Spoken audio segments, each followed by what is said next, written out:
And if you look at the kind of age paradigm now, so is Mhm. there a particular age group who experiences this?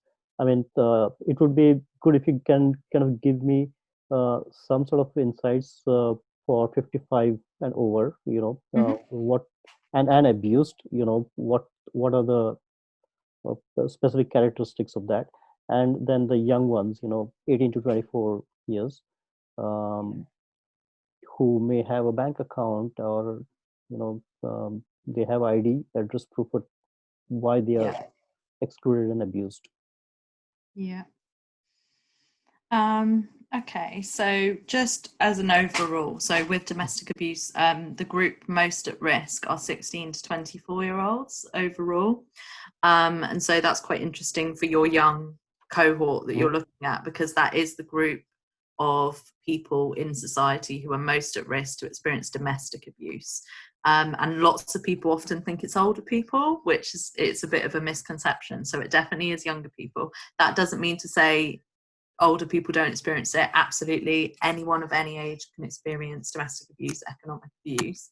In terms of the 55 and over, some of the key challenges we have been kind of made aware of are the fact that it really comes down to getting to grips with new technology and not having the support to do so.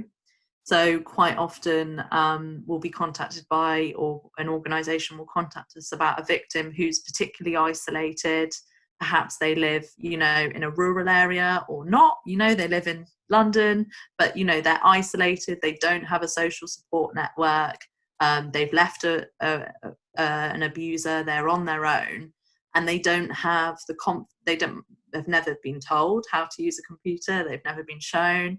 And so when someone says, oh, you can actually open an account online, that is such a barrier to them, because they just turn away from it entirely, because they don't know. So recently we had contact from someone who was about to get taken into arrears simply because she couldn't access the online facility. And it wasn't because she didn't want to. She just didn't know how, and was almost scared, because it's like, when you don't know how to use something, it can be quite intimidating, particularly when it's related to your finances. And she was over 55. She's heard a lot about scams. She's heard a lot about what the internet is not good for. And so she was particularly fearful. And we ended up working with an organization to get her support to learn how to do that. And then she was able to make sure she didn't go into arrears, and now has the confidence to do that. So I think one of the big challenges is just, that group of over 55s, whether they're survivors or not, they don't necessarily have the confidence, nor is there anyone out there showing them how to do these things. Like, actually the hand holding of someone perhaps going into a home, or perhaps actually spending half an hour with them to actually teach them. And I know that's very utopian and labor intensive as a solution, but it is what we're hearing.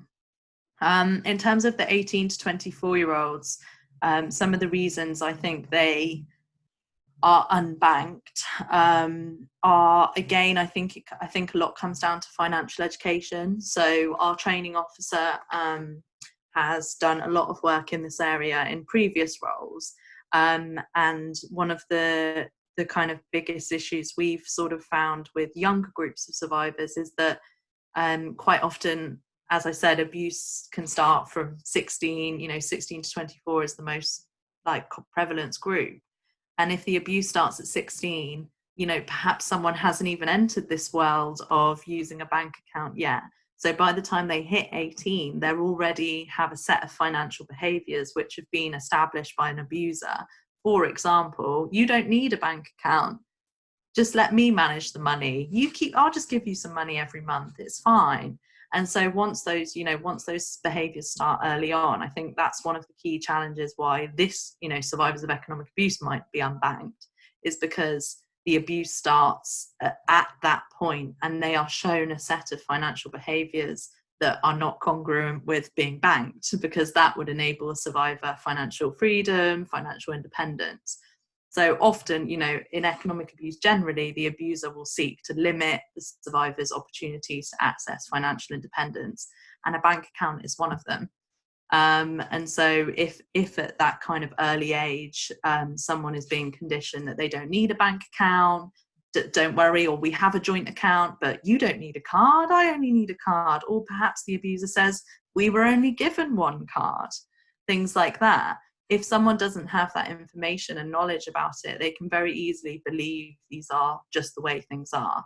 So often we've spoken to survivors who are perhaps now in their 20s, 30s, have been experiencing abuse for 10 years, but say, well, I got into the relationship at 18. I just didn't know how things worked. He said he'd take out the mortgage. He said he'd get us a joint bank account, and I just let him do it.